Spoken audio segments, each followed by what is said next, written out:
So the water is pouring into this room in the corner, which is here. So that would put the leak right there. As you can see, there's nothing amiss on the roof.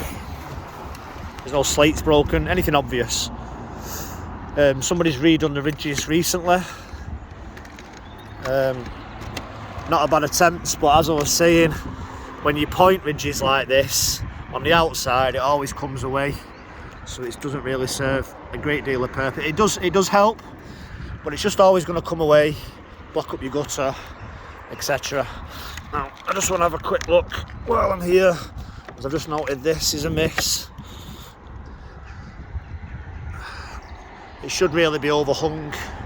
You can see your mortars, your timber's starting to rot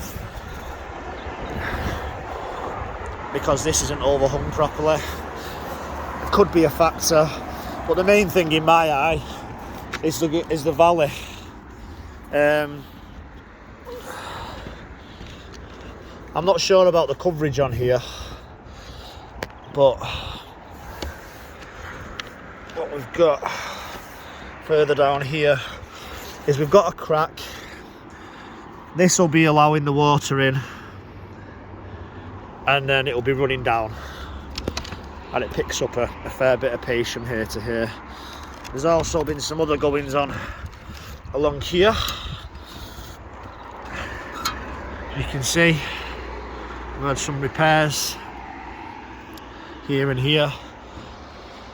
So there's two options. I mean, I don't really like to do this, but as it's a bit of an emergency, what we can do is we can put some Acropol over here. This will seal it, and we'll see if that solves it. But for me, really, you want to change the valley as it's starting to crack and split. This is definitely over 1.5 metres. I've not put my tape on it, but let's have a look. 1.5 metres is the maximum you can cut lead, and so that's where it is. And funnily enough, trying to zoom in at the same time,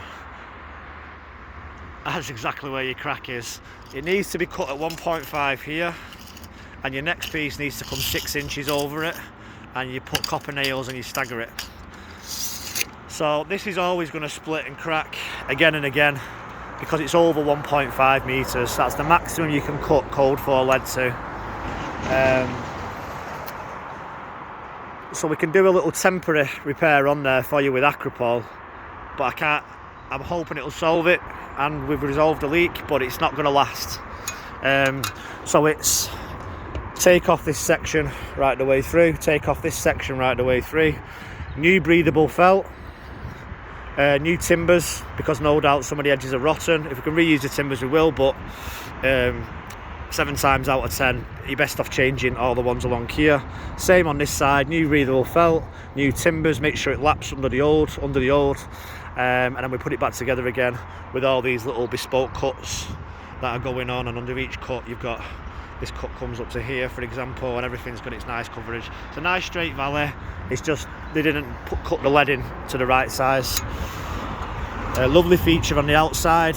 The overhang, it's not quite 3 inches, but this is why I'm sure it's not the gable end, because it has got overhang. It's got 1 inch, so it has got some overhang, so that is protecting the edge of the building. So I don't believe, I mean, it could be driving under here as well if it come in at an unusual angle, as it's only 1 inch and not 3 inch. So we also could bed this peak for you. So temporary option is to put an extra ridge at the top there, bed this edge and Acropol this. Patch repairs on the chimney, scrape back.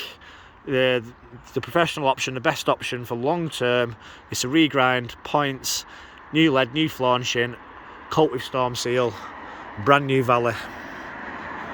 So I'll leave that with you, and if you get back to me very soon, I will get everything organised for you.